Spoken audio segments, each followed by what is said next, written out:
Hello bachcho. So let's read the question. Our question is, two non-reacting gas A and B having mole ratio of 3:5 in a container exerts a pressure of 8 atm. If B is removed, what would be pressure of A only? If A is removed, what would be pressure of B only? Temperature remains constant. Your options are A 3 atm, B 4 atm, C 5 atm and D none of these. तो बच्चों इस question में जो हम की concept use करेंगे that is Dalton's law of partial pressure. Dalton's law of partial pressure. तो Dalton's law of partial pressure it states that in a mixture of non-reacting gases,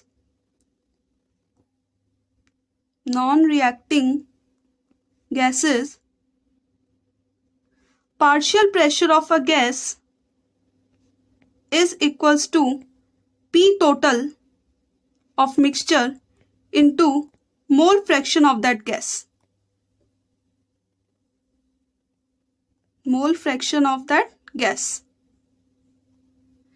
तो जो एक मिक्सचर है उसमें एक इंडिविजुअल गैस का जो प्रेशर होगा that is equals to partial pressure of that gas and that will be equals to the product of total pressure into mole fraction of that gas. अब मोल फ्रैक्शन क्या होता है? Mole fraction होता है,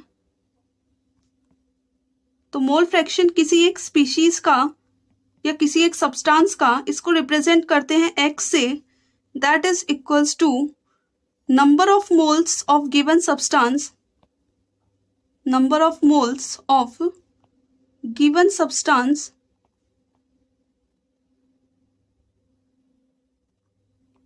upon total number of moles, total number of moles.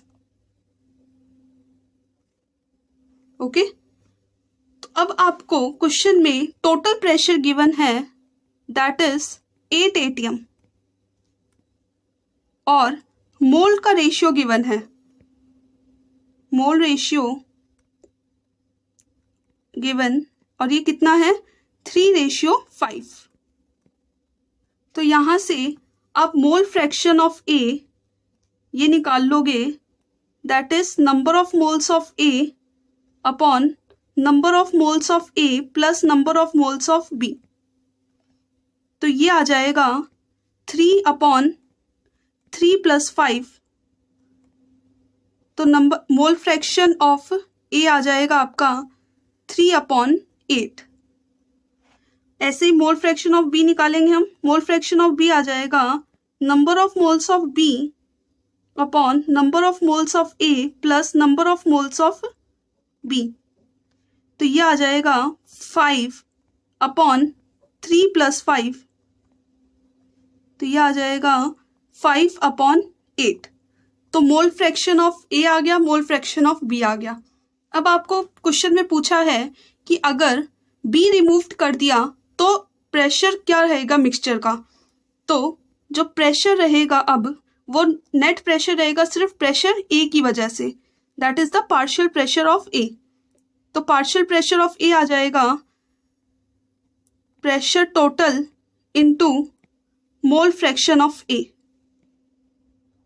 तो total pressure है आपका 8 atm into mole fraction of A आ जाएगा दैट इज 3/8. तो पार्शियल प्रेशर ऑफ ए आ गया 3 atm. ऐसे ही partial pressure of B that will be equals to total pressure into mole fraction of B. क्योंकि आपने A को रिमूव कर दिया तो जो प्रेशर रहेगा वो सिर्फ B वाली गैस की वजह से रहेगा. तो that is the partial pressure of B, that is equals to total pressure 8 into mole fraction of B आया था 5/8. तो यहां से पार्शियल प्रेशर ऑफ B आ जाएगा दैट इज 5 atm. तो आपका करेक्ट आंसर हो जाएगा Your correct answer is option A and C. I hope you understood it well. All the best.